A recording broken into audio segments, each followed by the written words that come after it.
I'm going to introduce the panel, and then we'll pose some questions. On the far left, we have Tim Klepper, the president and CEO of Kaulig Companies. And obviously, if you don't know this, they are major NASCAR owners and fit the sports theme. Welcome, Tim. Next to Tim is Len Komorowski, the CEO of the Cleveland Cavaliers basketball team. Welcome, Len. Matt Kaulig, the executive chairman and owner of Kaulig Companies and Kaulig Racing. Paul Dolan, the CEO and owner of the Cleveland Indians, and I guess soon to be Guardians. And Dee Haslam, the managing and principal partner and owner of the Cleveland Browns football team. Dee, I want all of us to take a moment and send lots of healing vibes to the Browns. I've never heard of 20 injured reserve things in my life. Sorry, Dee. We can do it. Well, let's start with Dee. Dee, we're so grateful for your support of our reforestation efforts, and I'm just curious, where does your passion for the environment stem from? Well, can you hear me? Yes? I can. Okay, yes. I'm from Tennessee, and I was raised in Knoxville, Tennessee, literally on the foothills of the Great Smoky Mountain National Park. So I learned pretty early how important nature and parks were because we spent so much time there. And as I grew older, I got involved in kind of the conservation efforts. So right now, we literally live on the edge of the park in Wallen, Tennessee. When we're not here in Cleveland, we're right there. So I so appreciated being outside, being part of nature, and how important it was. So when we moved up here, and I learned about the Land Conservancy, I understood about the metro parks and how incredible they were, and then just the efforts for clean water and how important the environment was up here.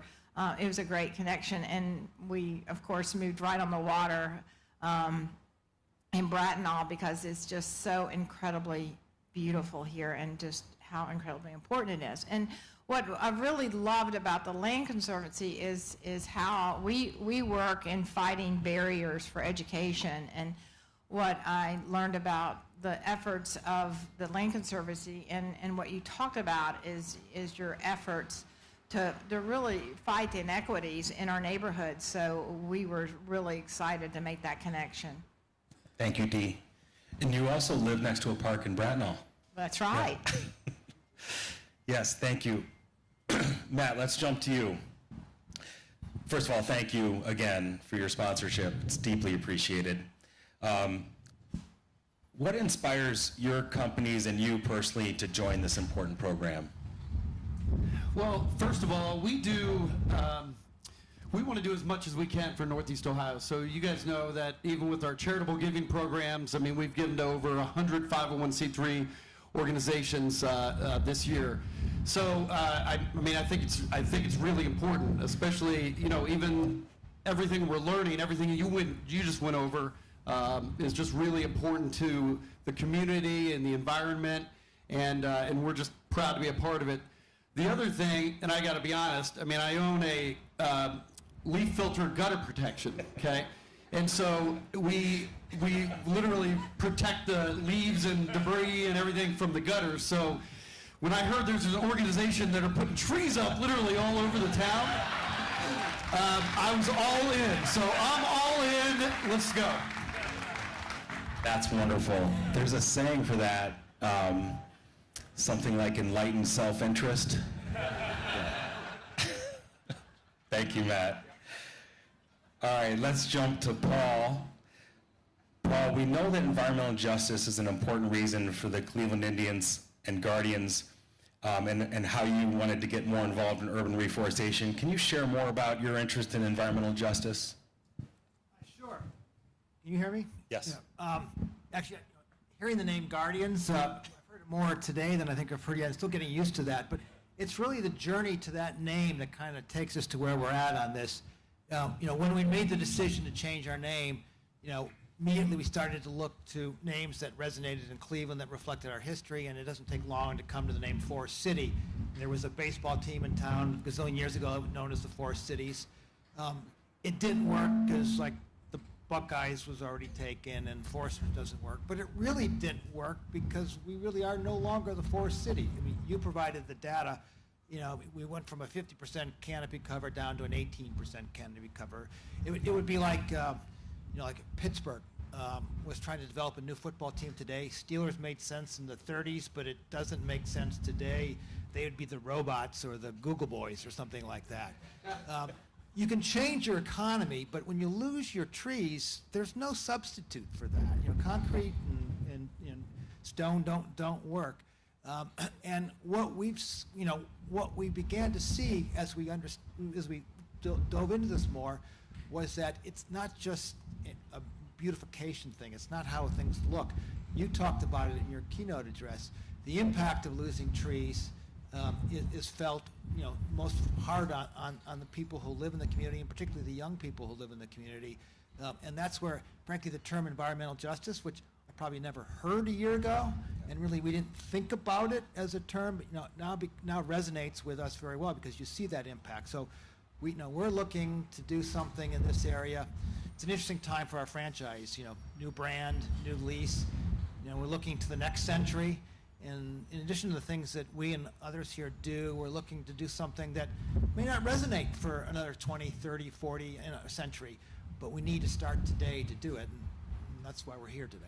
Yeah, that's awesome. Thank you, Paul. All right, let's go to Len.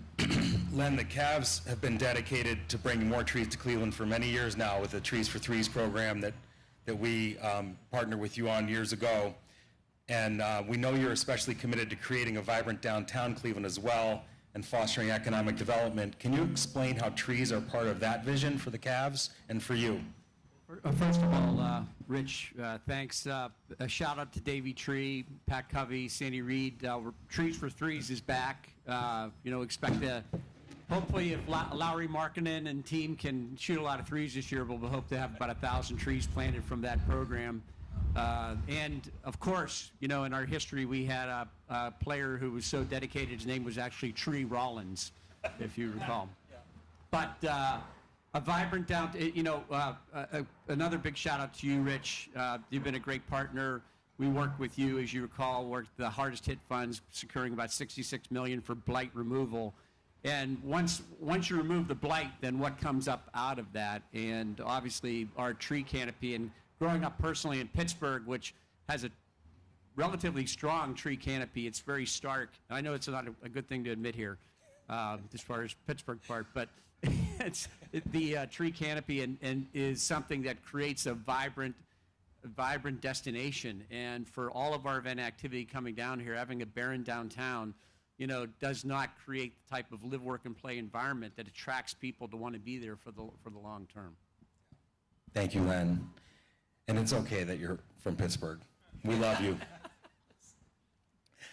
Tim, let's go to you. Although we're talking primarily about tree planting in the Cleveland area, the scope and reach of Kaulig Companies can be a valuable addition to raise awareness of the importance of trees across the country. Can you talk a little bit about how that might work? How do I follow Matt? I mean, right? How do I follow that? Being in the leaf business and we're standing up here talking on this panel. The Kaulig Companies, Matt hit it on the head. I mean, we truly believe the ethos of our business is, the more business and money we can make as a company, it's really the more money we can give back to the community. And what an amazing, not only here in Northeastern Ohio, but, from coast to coast. And really to hear about what you're doing and what this Conservancy is doing with the reforestation of this phenomenal city, which I went to kindergarten in Hudson, graduated from Hudson High School, and started my first job in McDonald & Company right down the street here.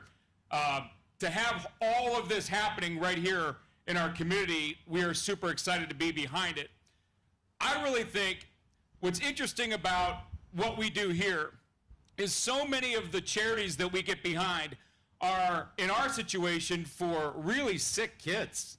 I mean, if you would think about what we get behind, you're talking about probably 50 to 60% of what we get behind is for that.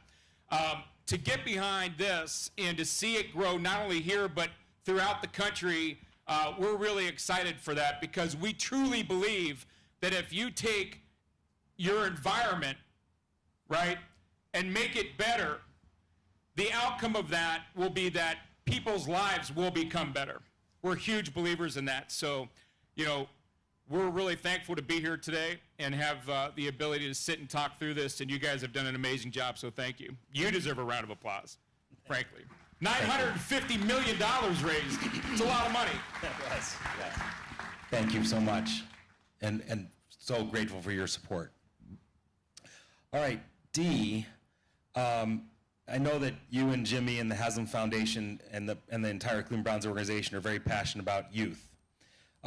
Can you talk to us a little bit more about that commitment to improving our community for the children of our community and also for their families? Yes, of course. I mean, so we lean to get involved in education and looking at the barriers in this community. We really started with chronic absenteeism and work really deeply in that area.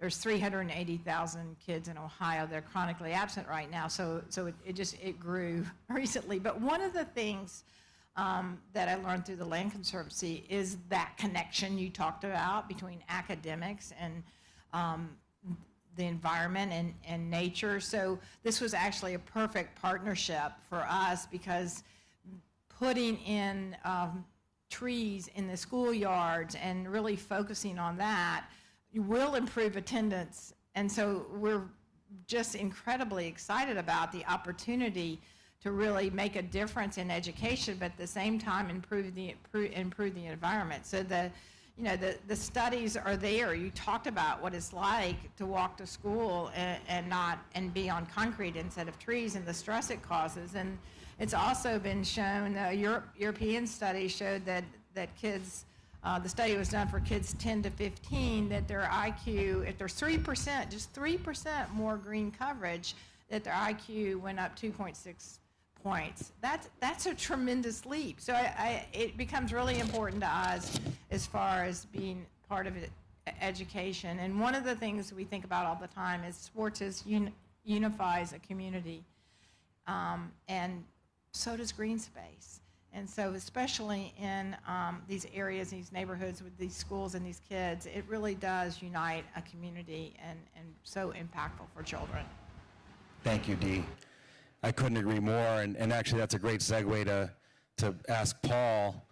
I know you and the team have been working on ideas of how you can use your platform to help these kinds of issues. Will you share a little bit about your thinking there and what you're thinking of? Yeah, like Dee and the Browns and the Cavaliers, we're focused, on really the youth of our city, and we try to, education, preparedness for life generally, and if they can play a little baseball along the way, that would be good. But if they, think of the Lead Safe Coalition that's been around for a while. If a kid goes to school already poisoned because they've been exposed to lead, they've got no chance to succeed. The reality is, growing up in a city like Cleveland where the tree canopy has gone down to where it is, you again highlighted all the issues that flow from that.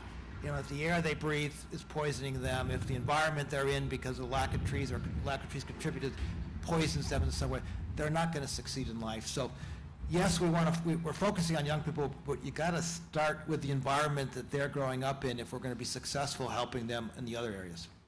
Yeah. Amen. Thank you, Paul. Matt, I think in some ways you have a unique perspective among the panelists because very recently you and your entire team participated in a tree planting in the Mount Pleasant neighborhood, which for me is a very inspiring experience whenever I do it. I'm curious if you could share your observations and what you felt doing that. Yeah, well, that's probably a good way to put it. It's inspiring.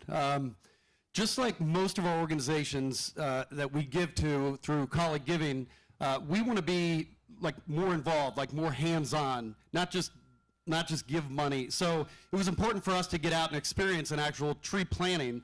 And, you know, you guys saw some of the pictures. We went to one of those neighborhoods that doesn't have any trees whatsoever. And you almost to be able to give that gift back to the community. I mean, it was in like a park, probably almost the size of this. And, you know, how many trees do we plant? 15, 30 trees.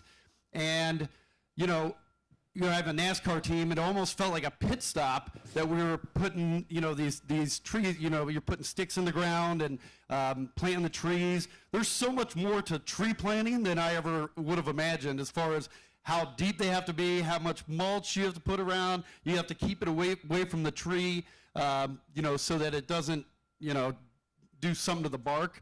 And so I learned so much. I've learned so much about tree. Yeah, that's good. So, but it was a really good experience, and I would encourage people to get out and do the tree plantings, because it's very inspirational. In fact, I would like to take my daughter. I have a 14-year-old daughter. She's in 8th grade. I would like to take her to a tree planting just to experience that. You know that a tree's going to be there for maybe not only decades, but I mean maybe hundreds of years. So it feels good. I can't wait even for the next few years to go back to that neighborhood and see what we created. That's wonderful. I can tell you, as a father of 3 daughters, I've done that with all 3 of my daughters many times, and it's an amazing experience. And speaking of daughters, Len, your daughter actually interned for us and worked on our tree program. Can you talk about how that might have influenced either her or you or both?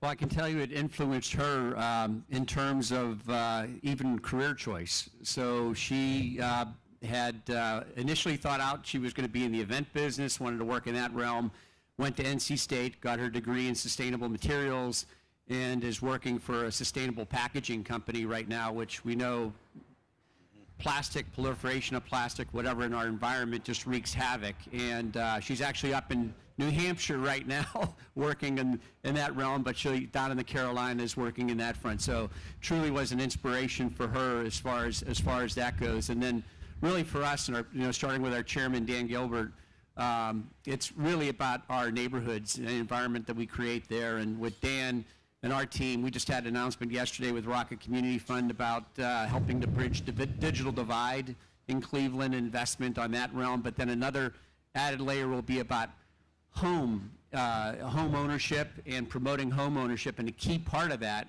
is having a setting where you have a tree canopy, because we know that home ownership values grow by 7% in a well-treed lot in a forested neighborhood. And so it promotes that activity. It promotes pedestrian activity. People feel safe. They can walk. We saw the stark pictures you showed.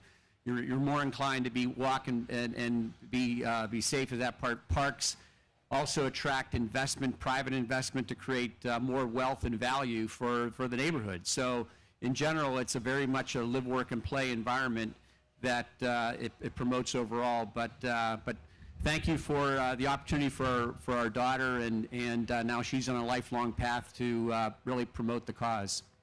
That's great. Well, we need millions more of her. And actually, along those lines, I'm kind of hijacking my questions here, but Paul, your boys both interned for us too, and I think they might have had something to do with your interest in this topic. Can you share how it might have affected either them or you or your wife? Yeah, both my boys were interns at Western Reserve, and one of them was particularly affected by the experience, and trees were a big part of it. I think he's worked with you folks since then on some projects. He's on his way to Glasgow in a couple of weeks to save the world, so you can all rest easy right now. But he has been highly motivated, and I've actually talked to him about this initiative over the last couple of months, and very excited about that as well. That's great. The son Paul's talking about, his name's Peter, and he actually brought to us what I think will end up being a transformational program idea that we'll tell you all more about in the next year or two, relative to carbon credits and applied to the city context rather than the rural context. So he had a big impact on us too. Well, let me do this. Tim, any final thoughts? I mean, what an awesome morning. Really appreciate being able to be here and learning even more about just what you're doing here. And it's exciting to be a part of that. I just would say that, you know, the way I was raised, it's, you always put back what you take. You know, if you take something or if you move it, well, damn it, put it back. And put it back where it belongs, too. You know, just don't throw it there, just put it back where it belongs. That's one thing that I think really resonates with this. And then the other thing is always leave what you found better than when you found it. And to see your work here and the fact that you're actually doing that after years of this place just being, with the trees coming down and literally the build out with the different houses in the towns that we're in, and putting trees back in and leaving it better than we found it, that's awesome stuff, and super proud to be around it. Thank you so much, Tim. And Dee, I would like to give you the final word. Any reflections, advice, and again, sending lots of healing vibes. That's a heavy lift. I think one thing, we're going to be planting trees on November 2nd at Boys and Girls Club at Slavic Village, if anybody wants to join us. But I think just getting involved and just really how important just planting trees becomes. I think if we can get that word out to everybody, I think it's truly going to make a difference. And then I have to say, to this community, thanks for all your support, and hopefully everybody will be there tonight, and go Browns. Go Browns. Let's give the panel a really loud hand. Thank you so much. We are deeply grateful.